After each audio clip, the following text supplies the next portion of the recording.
Hey everybody, this is Mike with Unity Intercom and wanted to do a quick demonstration of a couple of different ways that you can work with audio I/O.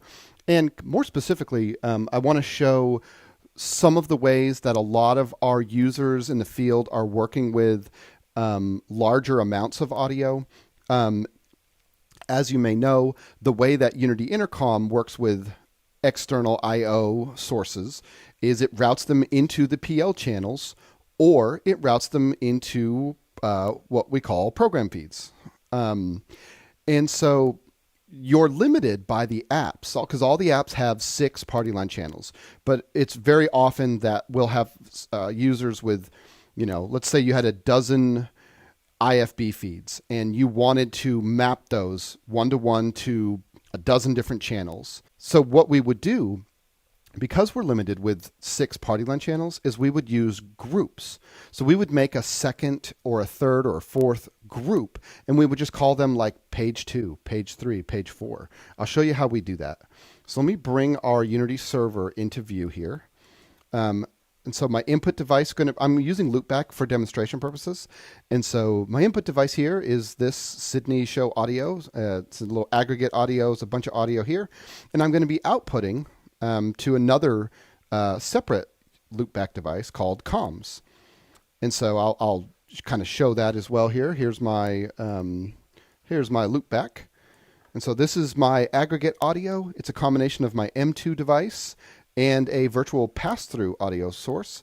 I've got Reaper generating a bunch of audio here for us to look at for demonstration purposes. So if I needed to bring all these channels of audio into Unity, what I would do, or what a lot of our users do, because there's different philosophies on that, is they go here, and let me move this out of the way just so you can focus here. We would go into the channels page, and I've already pre-labeled these, IFBs 1 through 12. Now remember, we can only access 6 party line channels at a time. So I'll show you what we do. So I'm going to map these one-to-one.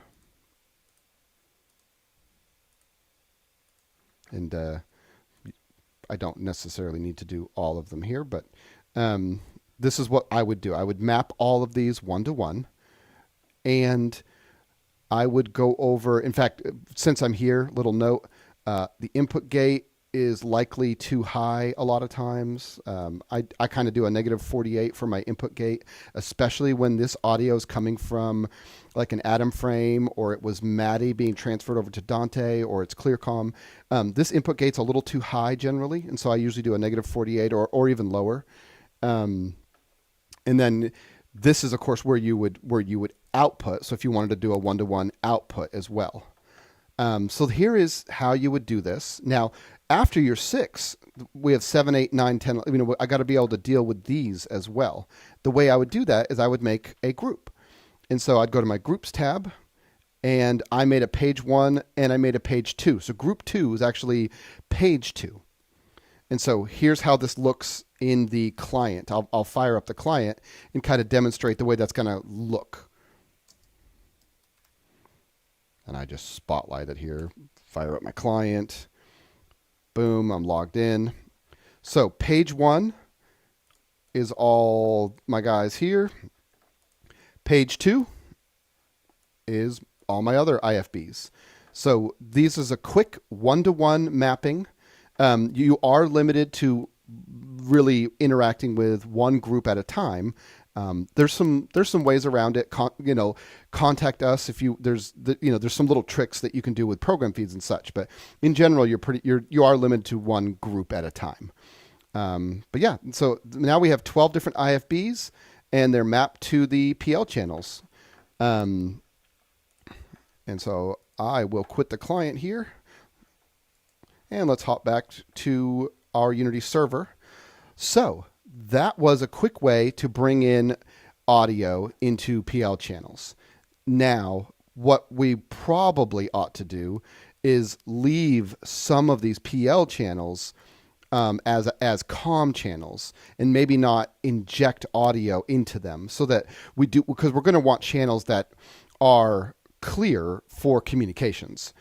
This was just a quick demonstration of how to throw one-to-one mappings 1 through 12, in the channels page, and how to group them into page 1, page 2, and such. This is just what I see a lot of users doing this in the field, but you'll customize this to what works best for you. So I would recommend leaving some of the PL channels available so you can actually talk on them. If there's loud IFB audio being generated into them, you're going to have to talk on the direct users point to points, and not on the PL channels. So I think it's a good idea to leave a couple of those.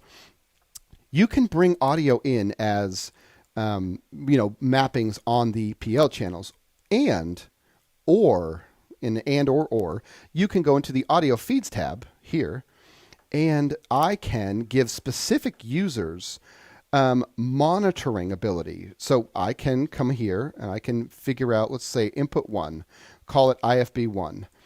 Input 2, I've already kind of called it IFB 2. Let's find me in this giant list. Here I am. I'm Mike M. And I can give myself access, just like this, to audio inputs 1 and 2. That is a little bit different way. That audio is more private. It's not being thrown into a channel. It's being it's now a listen-only selectable program audio for me. And what I would do is I would fire up my app. So I've just done that here. So let's go to, if I can figure out where I'm going. Let's go into the client again, and I have given myself, and it's right down here in the advanced program feed area. You will need the advanced program feed license in order to access this. And this allows you to have up to 64 different program feeds. And so I have my IFB1 and my IFB2. I can listen to one source at a time. And what I also have, though, because if I'm listening to them as program feeds, I can mess with my program feed ducking settings.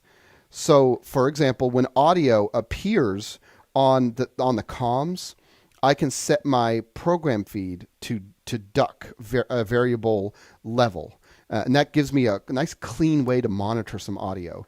Like if somebody direct talks me, what I could do is I could set that to be a full duck, so I know I don't miss that. Now, here's a little tip. So in this scenario, we're injecting audio into like a whole bunch of PL channels.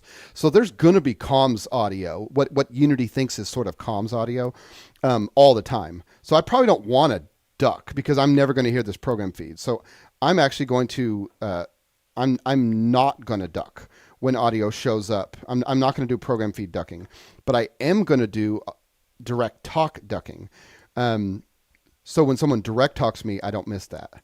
And if there is some audio, for example, if we left a comms channel alone that doesn't have audio being brought into it, if we have an available comms channel that's actually for comms, or if for example, if I've routed a producer into a party line channel, and that's important audio, I could designate that as a priority channel, which remember is done by pressing and holding for a few seconds on the app and making this little light blue strip appear. So that has been made a priority channel. And so I want priority channel ducking. So I can pick something that's important to me. And I want to make sure that the other audio sources, all these other PL channels, duck when audio appears on this important prioritized channel. That's the priority channel ducking. So working with audio, working with program feeds is a nice clean way. There's a little more setup to it. A lot of times, a lot of users don't mess with it, but a lot of people do. And personally, I would rather have an audio. I'd be listening to a program feed, and have the luxury of all my little ducking settings here. But it just depends what's right for the scenario. There's no right or wrong answer here. So let me go ahead here and quit my client there. Okay, and so that I think that's just about concludes what we're trying to talk about here. The last thing I will mention here, let's go back to the channels page. You see that I have tried to route some audio out. So I've done the 1-to-1, output 1, output 2. how that looks is, remember, on our output device, that's where the comms audio is going to go. And you'll see right here in loopback, that audio that's here. That's on our comms. And so if I were to come here and do a test, press this little 10-second test tone button, and I'll kind of make sure we have room to see. There we go. There's my audio. So that would be routing Unity comms audio back out to like Dante virtual sound card, or back out to an I/O device, back out to a Studio Technologies Model 45, R or C for interacting with ClearComm. And so that would be the responses on Unity minus anything injected. So that's a good, clean way to kind of work with that. So hopefully that was helpful. I just thought it would be a good idea to clarify some of the things you can do with audio in the server, and what I'm seeing a lot of users do and such. But thank you guys very much.